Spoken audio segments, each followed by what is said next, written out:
building structure is really not safe. They're old schools. We just had a pipe just burst and there was asbestos found in the walls. And the kids couldn't go to school because they had to do an abatement. Look up to the ceiling and then you see a bunch of cracks in the ceiling, and it's clear that the top part with all the chairs up there clearly isn't that safe because we're not allowed up there. The STEAM program, which deals a lot with technology and engineering and math, that's the whole concept behind it, it is doing well, but the facilities that are there are we're kind of like trying to shoehorn our children into that facility because it wasn't designed for STEAM. There are certain limitations for the district achieving those goals because of the infrastructure. We must realize to really effectively and economically achieve those goals, we have to invest in new schools.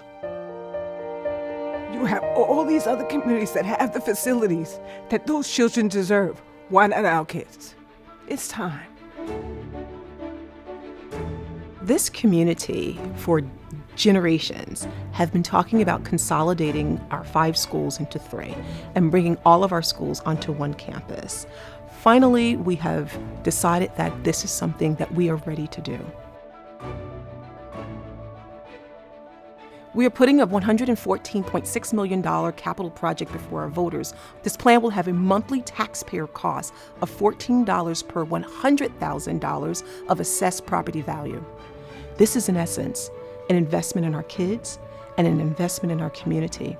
As a mother of 2 girls, one in the 10th grade, the other in the 4th grade presently, I believe strongly in the concept of one district, one campus.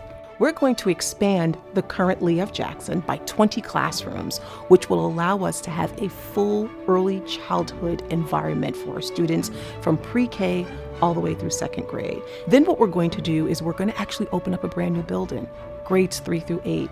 Now, most people will think, well, 3rd graders with 8th graders may not necessarily work, but we will have separate entrances, separate learning spaces, separate gymnasiums, separate cafeteria. And then finally, we will finally have a dedicated high school, which will house grades 9 through 12. Although those schools are functional, we recognize that those schools are in disrepair, and those schools no longer meet the academic and instructional needs of our students. In fact, Bailey Elementary School's classrooms no longer meet codes as per New York State Education Department.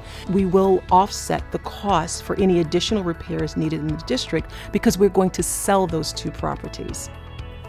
I personally am in favor of the consolidation because I feel it will give tremendous value to my real estate, to my home. Some of the proposal is to actually build a specific STEAM lab. There's also enhanced library facilities that would go in. And there's a lot of modernization of the facilities. We would have significant savings, I think, over the long run in terms of heating and cooling. My children deserve to have an education in buildings that are fit for purpose. We're not sending the right message to our kids if this is the best that we can do for them. I believe strongly that the consolidation is part of what I can give back to this community. We do as a district, we need change. It would benefit everyone, I think.